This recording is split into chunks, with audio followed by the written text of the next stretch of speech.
ہو جائے تو وہ اللہ کے ساتھ جڑ جاتا ہے۔ اور صبر کیا تھا حضرت یوسف علیہ السلام کا کہ بھائیوں نے اتنی اذیت پہنچائی، تکلیف پہنچائی، حضرت یوسف علیہ السلام کو بھی تکلیف پہنچائی، اپنے والد کو بھی تکلیف پہنچائی، والد کا دل بھی دکھایا،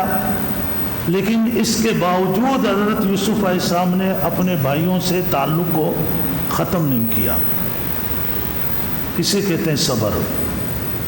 کہ صبر کے راستے سے انسان اللہ کی مخلوق کے ساتھ جڑتا ہے، بندوں کے ساتھ جڑتا ہے۔ جس میں صبر ہوتا ہے وہ اللہ کے بندوں کے ساتھ اس کے تعلقات خراب نہیں ہوتے۔ کہ حضور اکرم صلی اللہ علیہ وسلم نے رمضان المبارک کے مہینے کو جو صبر کا مہینہ ارشاد فرمایا، الشہر صبر، کہ رمضان کا مہینہ صبر کا مہینہ ہے، کہ اس میں آپ کی عادت بن جائے، جس طرح آپ بھوک اور پیاس کی تکلیف برداشت کر رہے ہیں، یہ آپ کی عادت بن گئی، تو اسی طریقے سے آپ کی عادت بن جائے کہ آپ لوگوں کی تکلیف پہنچانے والی باتیں، لوگوں کو تکلیف پہنچانے والے رویے، انہیں بھی آپ برداشت کرنا سیکھیں۔ تو اب آپ دیکھیں کہ تقوی بھی آ گیا۔ اللہ نے رمضان المبارک کے مہینے کی جو تعریف کی اور اس کی جو وجہ بیان کی، فرمایا لعلکم تتقون، تقوی ہے کہ جس طرح رمضان کے مہینے میں تم روزہ رکھ کر حلال چیزوں کے کھانے سے، پینے سے، حلال چیزوں کو دیکھنے سے اپنے آپ کو بچاتے ہو، تو اب جب رمضان گزر جائے تو اب سال کے 11 مہینے حلال چیزیں کھاؤ، پیو، دیکھو، لیکن اب 11 مہینے حرام چیزوں سے اپنے آپ کو بچاؤ۔ گویا کہ مسلمان کا 12 مہینے روزہ ہے، ایک مہینہ رمضان کا تو حلال چیزوں سے بھی رک جاتا ہے اور باقی 11 مہینے حرام چیزوں سے رکتا ہے۔ یہ تو آگے تقوی۔ اور اب دوسری مشق ہو گئی کہ بندوں کے ساتھ بھی اس کے تعلقات صحیح ہو جائیں، اس میں اس کے لیے صبر چاہیے۔ جب جتنا اس کے اندر صبر ہوگا، برداشت کی قوت ہوگی، اتنا ہی اس کا اللہ کے بندوں کے ساتھ تعلق مضبوط ہو جائے گا۔ حضور اکرم صلی اللہ علیہ وسلم کی ایک صفت مبارکہ جو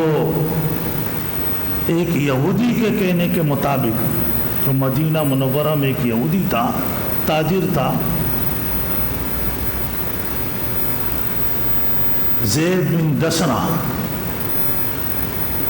اس نے تورات کے اندر آپ صلی اللہ علیہ وسلم کی ایک صفت پڑھی تھی، وہ یہ تھی کہ آپ صلی اللہ علیہ وسلم کے ساتھ کوئی بندہ جتنی بھی بدتمیزی کرے گا تو آپ کی قوت حلم، قوت برداشت آپ کے غضب پر، آپ کے غصے پر غالب آ جائے گی۔ اس نے یہ صفت آپ کی پڑھی تھی، اور بھی آپ کی بہت سی صفات پڑھی تھی، ان تمام صفات کا وہ وقتاً فوقتاً آپ کو قریب سے آ کر دیکھتا، تجربہ کرتا، ساری چیزیں اس نے دیکھ لی، ایک چیز باقی تھی۔ اس کے لیے اس نے کہا کہ اب تھوڑا اپنے آپ کو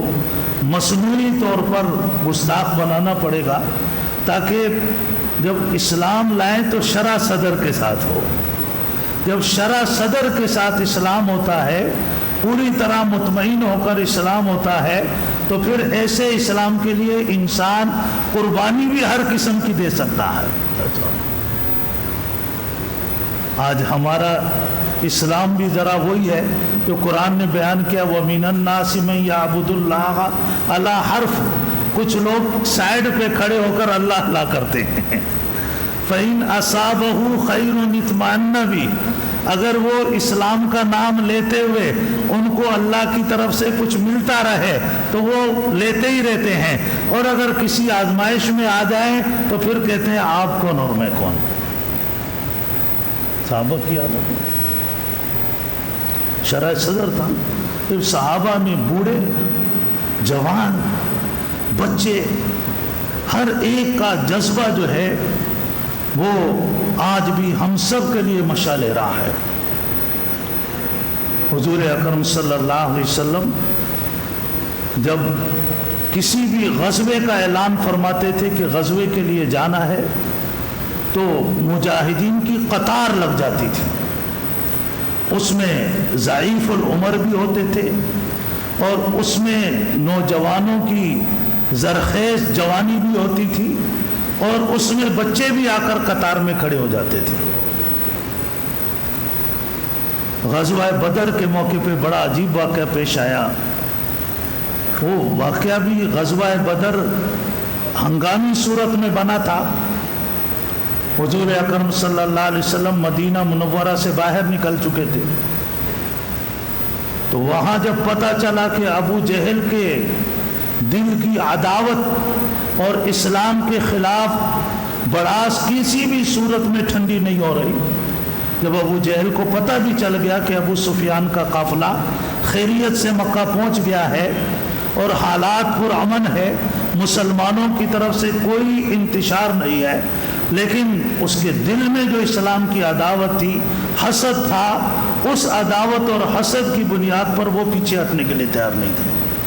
تو پھر حضور اکرم صلی اللہ علیہ وسلم نے بھی اعلان فرمایا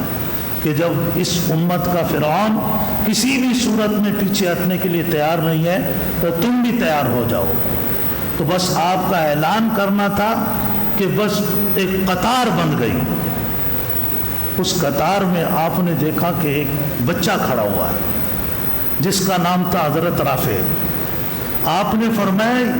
یہ تو بچہ ہے، اس کی تلوار جو گلے میں پڑی ہوئی تھی وہ زمین سے چھو رہی تھی، ٹچ ہو رہی تھی۔ آپ نے فرمایا اس بچے کو ہٹاؤ۔ بس اس کے کانوں میں جیسے آپ کی آواز پڑی تو اس نے وہ اپنی ایڑیوں پہ کھڑا ہو گیا، ایڑیوں پہ کھڑا ہوا، تلوار زمین سے تھوڑی بلند ہو گئی۔ تو اس نے کہا حضور دیکھیے میں اتنا بھی بچہ نہیں ہوں، دیکھو میں جوان لگ رہا ہوں۔ تو آپ نے جب اس کا جذبہ دیکھا تو آپ نے اجازت عطا فرما دی، فرمایا ٹھیک ہے اس کو اجازت ہے شامل کر لو مجاہدین میں۔ تو اسی کا ایک ساتھی جس کا نام سمورہ تھا، جب اس کو اجازت ہوئی جیسے وہ ہٹا وہ اس کی جگہ پہ آ کے کھڑا ہو گیا۔ آپ نے فرمایا کہ تو بچہ ہے اس کو ہٹاؤ۔ اس نے کہا حضور اکرم صلی اللہ علیہ وسلم آپ اگر مجھے ہٹانا چاہیں تو آپ کے ارشاد کی تعمیل کی جائے گی، لیکن جب آپ نے میرے ساتھی رافع کو اجازت دی ہے تو میرا تو حال یہ ہے کہ جب بھی میں اس سے کشتی لڑتا ہوں میں اس کو گرا دیتا ہوں۔ تو آپ نے فرمایا اچھا تمہاری حالت یہ تم کشتی میں اس کو گراتے ہو تو چلو آؤ پھر میرے سامنے بھی کشتی لڑو۔ تو حضرت سمورہ آئے، حضرت رافع کے قریب ہوئے، حضور اکرم صلی اللہ علیہ وسلم ان دو ننھے مجاہدین کو اپنی نظر مبارک فوکس کر کے دیکھ رہے تھے کہ سمورہ نے رافع کو کان میں کچھ کہنا شروع کیا۔ وہ یہ کہہ رہا تھا کہ یار رافع آج گر جانا، تو آج تو گر جانا، پھر ہمیشہ مجھے ہی گراتے رہنا، آج کی شکست تو قبول کر لینا، اور یہ کوئی دنیا کی عزت کا مسئلہ نہیں ہے، آپ اور میں دنیا میں بھی تو ساتھ کھیلتے ہیں نا، تو میں چاہتا ہوں کہ جنت کے اندر بھی ایک دوسرے کا ہاتھ پکڑ کے ساتھ میں جنت میں چلے جائیں۔ میں تھوڑی دیر میں رافع نے کہا کہ گر تو جاؤں، لیکن اگر حضور نے دیکھ لیا کہ میں ایسے ہی گر گیا تو آپ سمجھ جائیں گے کہ تو دھاندلی ہو گئی، تو ایسا کر تو تھوڑا زور تو لگا، کوئی داؤ پیچ تو دکھا، پھر میں گرتا ہوں۔ اس میں اس نے تھوڑا داؤ پیچ لگایا تو حضرت رافع کا کوئی پاؤں پھسلا یا کچھ ہوا، وہ گرا، اور سمورہ نے اس کے سینے پہ اپنا پاؤں رکھا اور داد طلب نگاہوں سے اپنے آقا کی طرف دیکھا کہ حضور دیکھیے شیر ہوں یا نہیں۔ تو حضور نے فرمایا واقعی تم شیر ہو، لیکن پہلے یہ بتاؤ یہ خسر پھسر کیا ہو رہی تھی، یہ کان میں جو خسر پھسر ہو رہی تھی یہ کیا تھی؟ تو میرے عزیز دوستو، حضور اکرم صلی اللہ علیہ وسلم کی صحبت میں رہنے والے، خواہ وہ بوڑھے تھے یا جوان تھے یا وہ بچے تھے، ان کے دلوں میں اللہ کی رضا کو پانے کا، آپ صلی اللہ علیہ وسلم کی خوشنودی کو پانے کی اتنی طلب اور اتنی محبت تھی کہ اس گرمی کے موسم میں روزے دار کو افطار کے ٹائم میں سمجھتا ہوں شربت کی بھی اتنی طلب نہیں ہوتی جتنی صحابہ کے دلوں میں اللہ کی رضا اور خوشنودی پانے کی طلب تھی۔ اللہ ہمیں بھی یہ عطا فرمائے۔ تو یہ مہینہ تقوی کا ہے اور صبر کا ہے،